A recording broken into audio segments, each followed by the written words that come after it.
Hi, this is Chico Resch.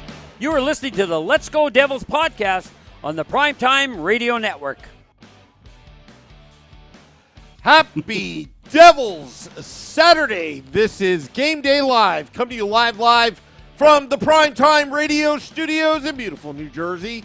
And Scotty's beautiful high net worth estates in Beverly Hills, California, substituting for Vinny Parisi, who is out on assignment doing some family thing, streaming live on Facebook Live, YouTube Live, Twitter Live, and Twitch on the Let's Go Devils Network, as the Devils will try to harpoon and tame there we go. The Wild. The Wild. Harpoon them. The harpoon. They're going to tame them. Yes, tame them. I'll tell you what, it's been nearly 20 years, 15, 20 years that the Wild are in existence. I think their name sucks. I love the Minnesota North Stars. I know that they went down to Dallas. Then they became the South Stars. Yeah, they could have been the Lone Star, and then it could have been back to the Minnesota North Star, just like the Winnipeg Jets. I don't know. But the people in Minnesota, they're a bunch of holly jolly people. They love the Wild. They love the Wild? Yeah. There you go. They're just so wild. Wow. Yeah. You know what I just realized? What's that? Because I was doing a little, trying to read up on things, and it looks like Philip Gustafson is going to be in net as opposed to Marc-Andrew Fleury. And I'm like, Gustafson, where is that name? Why does that name sound familiar to me? And I was trying to figure it out all day, like Gustafson, where have I heard? What movie Gustafson? And I figured it out. That was Jack Lemmon's character in Grumpy Old Men. His name was Gustafson. So I keep thinking of Walter Matthau. I've actually watched that movie. That's right. Wow. So now I keep thinking of all these like Grumpy Old Men quotes and everything like that, man. Old, what was his name? Burgers Meredith, when he was the dad? Yes. He was like, for breakfast, I have bacon. For lunch, I have a bacon sandwich. For a mid-afternoon snack, bacon. And I usually drink my dinner. Remember the grumpy Pick me up a pack of Camels on your way back. Do you remember the grumpy old men line?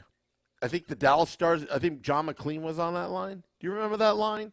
There was an old what team was that? Possibly. I think it was the Stars. Let me Google that up. The grumpy old men line. I think it was John McLean. Don't worry if she ate a quarter. If she craps 2 dimes and a nickel, then you got a problem. Okay.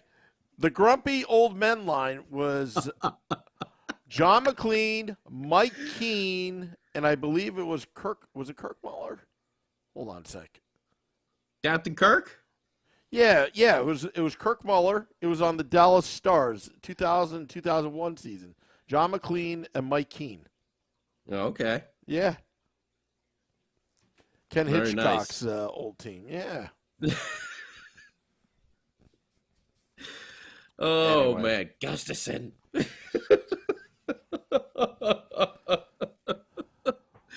Man, I haven't seen those movies in ages. I gotta pop those on again. There are so many just genius one-liners between Matthau and Lemon.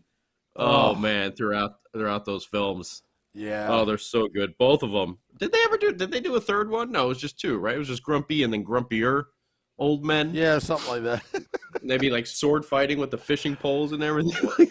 Was this Sophia Loren that was in that movie? Sophia Loren was in no, she was in the second one, right? And then Anne Margaret was in the. She was the girl that moved into the neighborhood in the first one. All right. Oh man, I hate to be Gustafson. the producer and moving along. Let's go back to the subject matter. Devils play the Minnesota Wild, the Road the Warriors. Men. Let's talk about harpooning and taming the wild. Okay. The Devils are 10-1-1 in the last 12. Well, we know that they're on the road, so the Road Warriors are in effect. So, what a rush. Devils out there in Minnesota today, 8 p.m. Eastern start on the East Coast. 5 o'clock for me out here on the West. My name is Scotty, and, here with the king of the football call, Sam Wu. Game Day Live filling in for the man, Vinny Parisi, today. Welcome, everyone, on YouTube Live, Facebook Live, Twitter Live, and Twitch. Devils looking for a big victory here. We'll see how they do. I think Vitek Vanacek is going to be back in goal after Mackenzie Blackwood had a stellar game the other day. Seeing that Alexander Holtz is going to be scratched today and looks like Jesper Boquist is going to be back in the lineup. I guess maybe I'm just missing something with Holtz. I know he's a young player. For me, I don't know. I feel like sitting in the box for, 33 days in between games there, when he got back in there last game, I feel like that kid just needs to get into the lineup and to try and find his groove. I know there's issues with his skating. It does look like he's gotten a little bit better, but I'm just wondering, what the coaching decisions are on that. Especially with Jack Hughes out of the lineup. I'm going to say Alexander Holtz gives you a much, much bigger chance of scoring than Jesper Boquist is going to bring to the table. And I'm not trying to knock Boquist or anything like that, but, he's been a steady hand there, but he doesn't really, he's not one that really cracks the score sheet pretty often. That's what Alexander Holtz was drafted for, his big monster shot. But I'm just wondering if maybe they gave him just 10 games, a 10-game spell just to see him play, just to get him really used to that NHL speed level and the reaction time that he needs to get out there just to find his groove. Of course, you know what? I've doubted Lindy before, and he's proved me wrong. So I'm going to trust in what Coach Ruff sees and feels is the best for Alexander Holtz right now. But I was a little disappointed just looking at the old Devils app here with the lineups. We got Palat, Heischer, Bratt, Sharon Govich. Hall is going back up to the second line center. Zetterlin will be on the other wing. Tatar, Boquist, Mercer. So Mercer moves back to the wing. And then you got the BMW line, who probably had their absolute best game in quite some time. In their last contest there, and looking to see them continue with that, because they were just pulverizing Seattle with creating some actual offensive chances, not only the physicality that they brought in there, but just creating offense. Nathan Bastian had a number of shot blocks at very important times over there, so that line, which really seemed to be struggling for quite some time, is finally finding their footing again. And then looks like we got the old regular lineup there for your defenseman, minus Brendan Smith, who's still out with the LBI. Jack Hughes, of course, the UBI. Both of them are on the trip, by the way, too. Both of them traveled with the team, which is good news. You would think if it was something a little bit more serious, a little bit more long-term, that Jack Hughes wouldn't be out there traveling with the team on this current road trip. But it looks like your defensive pairings for today will be Siegs and Dougie, Gravy Train and Damon, and then Big Balls and Marino. And wouldn't be surprised at some point to see Marino jump up and play with the Gravy Train once again, and Damon move back down to play with Kevin Ball. So that's what it's looking like, according to the old Devils app over here. Boquist has been a healthy scratch for, the past 4. So he'll get himself back in the lineup. Who knows? We've seen some flashes from Jesper, but we haven't seen the offensive consistency from him. He kind of is a little bit of the old, who's a good, remember good old Jacob Josephson? You know, we had such high expectations for old Jacob Josephson on the offensive front. He was a good defensive center, but he never really found a way to put the puck in the net. You know? Same with Tenenby. Yeah, well, Tenenby was just, you know, he didn't really have that defensive prowess as at least Josephson was a solid two-way player where you can rely on him for, you know, certain situational plays in the face-off circle to be responsible defensively. And, you know, he had some speed, much like Jesper Boquist. And Boquist, you know, he had that run there where he put a couple in the net, he rang a couple off the pipe, but he just hasn't found the offensive consistency. But he is at least, you know, responsibly defensively, and you know he's going to be strong in the face-off circle. So, but for me personally, just with Jack Hughes out, you would think you would want to go, oh, man, look at this. I think Winston, oh, he got me. Oh, I got a big old slobber stain here on the side of my sweatshirt. Winston got, I didn't even notice it. Awesome. Winston got with I got the old Winston slobber stain there on the side of my sweatshirt. Oh, that makes for great TV over here. Yeah. Yeah, just with Jack Hughes out, you would think, you know, they would want to push for, you know, the player with a little bit more of that offensive upside, which you would assume would be Alexander Holtz. But like I said, I'm going to trust in Coach Ruff. Minnesota's a little bit bigger team as well. Although we've seen Holtz, he's not a small kid either. You know, like he's not like 5'8", 5'9", or something like that. He's got some decent size. We saw him throw the body a little bit in the last game as well. But I'm just wondering about that. You know, what if they did give Holtz just like a spell of 10 straight games to see how he does? You know, instead of just always the flip-flopping in and out of the lineup. I mean, you know, he got in there against Seattle in the last game, and that was 33 days since he last played at the NHL level. That's a long time. And then to just be yanked back out of the lineup again. So we'll see how it goes. Maybe he'll get a shot in the next game as well. Who knows? Maybe Jesper Boquist will shut me up and score 2 goals tonight.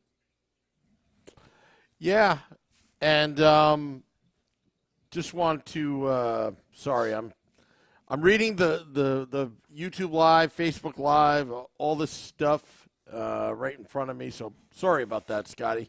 Just lost my train of thought, but that's okay. But what's going on? I haven't checked the. I'm trying to catch up over here. Max is saying something about Amanda Stein and Nico Heischer. Did you see it on Twitter? And it's like he's like, I DM'd you. Okay, I'll look at it, Max. Just give me 1 second. But before we do that, Christy Flannery put out from the Hockey Writers put out a tweet, something interesting about the connections between the Devils and the Minnesota Wild. Bill Guerin, Wild GM, selected by the Devils first round, 5th overall in 1989 NHL draft. Ray Shero is now a Wild senior advisor. And who did the Devils trade Bill Guerin for? Well, Jason Arnott, right?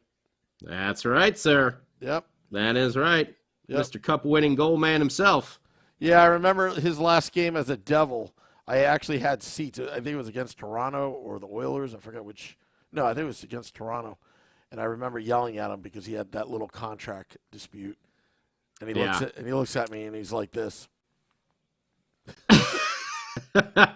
Bill Guerin, I will say, was a part of. I know I've told the story before here on the show. I was at that famous game with the goalie fight with Corey Schwab. Yep. Against what was it, Soderstrom? But I think it was Bill Guerin and Casper Ritis who originally started that scuffle. That Corey Schwab started chugging down the ice and chucking the gloves and the blocker and the glove, and whoa, man! Poor Tommy got nailed with like 18 shots to the face there, like unanswered. But it was old Bill. I think it was Bill and Casper Ritis who were in the original scuffle there. Casper Ritis started so much crap back in the day. He hit. Remember that started the Eric Lindros concussions. Was the Casper Ritis hit, if I'm not mistaken? That was the first domino to fall before he Where did he go after? Oh, he went to Pittsburgh, right? After the island. Yep. Yeah. Yep. And remember, like that elbow. Who did he have an elbow against? Oh, Yeah, he had an elbow. couple of- He had some nasty elbows against a couple. He had some Devils. nasty plays. Yeah, Yeah, you're right. Gasparitis. I almost forgot about that. Also, I just want to finish up here. The Wild goaltending coach, Frederick Chabot, was drafted by the Devils in the 10th round in 1986. John Merrill, drafted by the Devils, is also on the Minnesota Wild. Andrew Brunette, New Jersey associate coach, also part of the Wild. And Eric Holla was actually selected by Minnesota in the 7th round in the 2009 NHL draft. You're forgetting someone too.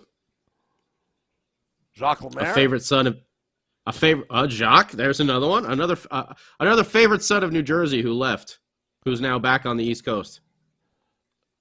Yeah, I think they're more talking about currently with the Minnesota Wild, but that guy all right. that guy that couldn't make a decision till July 4th while every free agent signed while Lou was waiting. Talking about that guy. Well, I mean, I think that was another Kovalchuk casualty because Zach couldn't get his buddy. But to be quite honest with you, I think he was going. I think he wanted to go. Well, I think his lady wanted him to go back to Minnesota. I heard it was his dad, really, because they made it was his a dad, family. Yeah, it was a family decision, and I don't take it personally. I mean, back then I took it personally, but now it's like water under a bridge. This is what Max says. Amanda Stein to Nico. Is there anything for yourself to get going a little? Nico says, myself? Amanda says, yeah. Just like playing on that line, a goal here or there. Nico says, okay. No, I'm thinking I'm playing the same way. I've had some crossbars. Is that what you wanted me to talk about, Max? Yeah, I see Max is putting it here in the old YouTube chat over here. Maybe a poor choice of questioning over there by Miss Stein. So yeah, I don't know. Oh, Matt M. Kasparitis hit Mike Peluso back in the day too with a dirty hit. Yeah, I wouldn't be surprised about that. Yeah. Actually, I'll tell you the truth. One of my game day live predictions here right now is today Nico Hischier is going to get his 100th career goal for the New Jersey Devils. So just be a little patient there, Amanda. Okay, it's just been a couple of games, but it's been like 5 or 6. It happens. Get into a little bit of a drought. He was back on the score sheet yesterday or 2 days ago at Seattle. He was there and played a big part of the first, I believe it was the first Dougie goal, the one where Tatar was hustling behind the net. Nico actually lost that faceoff, but he didn't give up on the play. And when Dougie took that shot, both Nico and Tatar were parked in front of the net, screening the goaltender. So Nico's been hustling. He's been playing hard. He rang that other one. It's just a matter of time where he rang that other one off the crossbar in the third when he walked around Adam Larson. Yeah. And then beat the other Seattle defenseman who was trying to get back. So maybe a little just snake bitten right now. I think it's been 5 or 6 games since he's put the puck in the net. But I have a feeling today we're going to get goal number 100. I think from Nico Hischier, and I think it's going to be a nice celebration over there for the captain, who I think has been playing hard and playing well all season. And, he's going to hit more. He's just keeping hitting career high numbers every single year. So, yeah. Scotty, I've been thinking about it. I need to get press credentials so I can ask questions. Oh, boy. So I can ask dumb questions. Yeah. I don't know. They're not going to let you in there. Are you kidding me? Yeah. Be like, hey, John, last game, that empty net goal, did you think it was going to go wide right?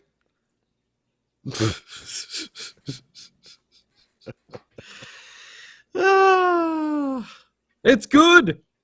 It's good. But thank you, Max, for sending that to me, by the way. No, yeah. Putting light to that. Yeah, he just may go nuts. He may go nuts. Probably tonight. You never know. Poor choice of questions right there to ask the old captain. I'm sure he wants to score as well, especially with Jack out of the lineup. And like I said, he rang that one off the crossbar in the third period. It's not like he's been playing horribly out there on the ice. He's just been a little unlucky. Some great moves, like Nico always does. You know what? I'm He's not got those worried start and stops. I'm not worried about the results with Nico Hischier. If he just keeps doing what he's doing and he does it consistently, they will go in. It happens. Yeah. Some players get snake bitten. It happens. Happens to It the best happens. of them. Yeah. I think he'll be just fine. And like I said, my game day live prediction here is that Nico is that I'm calling a 4-2 Devils victory, and one of those goals will be going as number 100. Wow. Is that so unreal? A 4-2 victory for the Devils?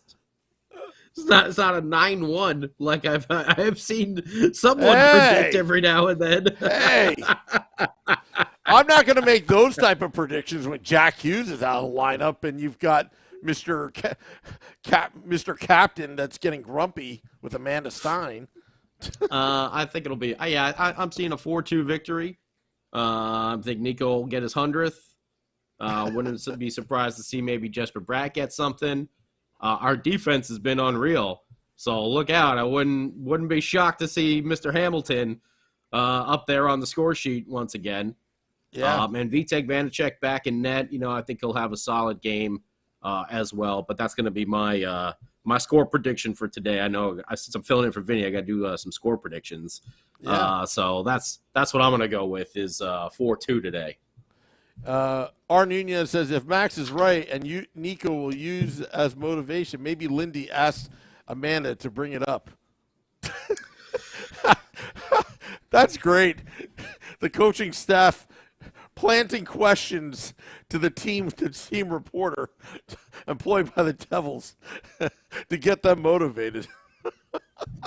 Yeah, I doubt that is the case. I know, there. but that's kind of funny, though. That's what I would do if I was Lindy Ruff. Be like, hey, Catherine, why don't you ask Hall, how come none of these shots are actually going in? Yeah, I doubt that's actually the case, but you never know. We'll leave that for the conspiracy theories right there. Yeah.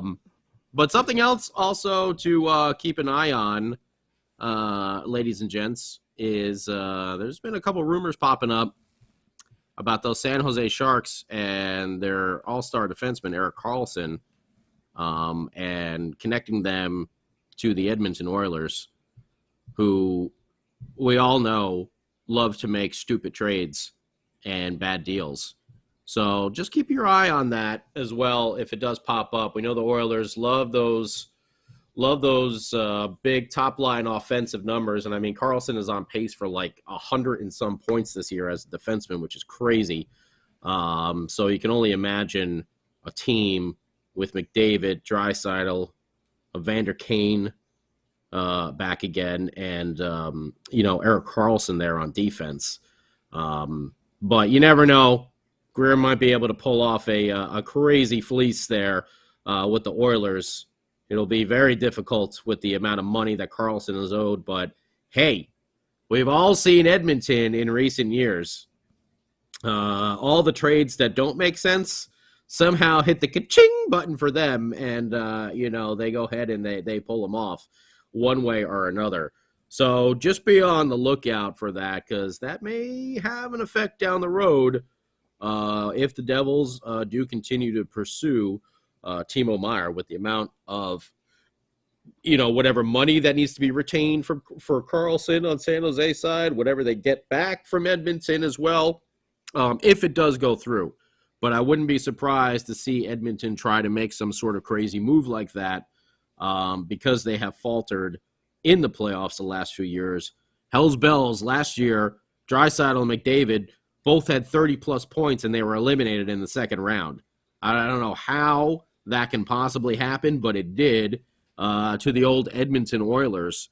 So they're going to be pushing for it. So just keep your eye on that. See if Edmonton jumps in there and makes what could be another Edmonton Oiler-esque trade. It could have an effect down the road, come trade deadline. I don't know about Timo moving before then. It may happen. I'm no GM, but I think this one the Timo stuff is gonna play out for a little bit. I don't think Tom Fitzgerald is gonna be forcing his hand if he doesn't feel ready. And other than the Canes with Pacioretty down, I'm not sure where else. Timo's going to – I mean, obviously he fits in whatever team, but, where does it really make sense? The Canes, it really makes sense as they're going to be pushing for a playoff. And actually, I think who are we going to root for right now? This is a doozy because I'm looking at my screen here in the background, and the Canes are playing the Rangers. So you got Carolina, who's a few points ahead of the Devils, and you got the Rangers, who are a few points behind. Who are we supposed to root for in this game? I'm torn. What? I'm conflicted. The worst thing that can happen is a 3-point game, that it goes into extra time. That's the worst thing that can happen. But if I were to pick, I'd hope that the Rangers will lose outright. Outright. That's all. The Devils can keep pace. They can keep pace. Okay. Yeah. Well, I think did the Rangers just – oh, no, they didn't. Okay. Off the post. But either way, I know we're getting to the end of old Game Day Live over here before our good friends Erica Wachter and Bryce Salvador are going to take it on with the pregame over there at MSGN.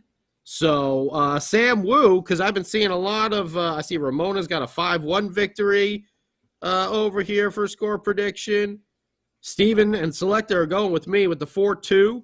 Same with the Insane Pollock. So, Sam Wu, what's your score prediction today, bud?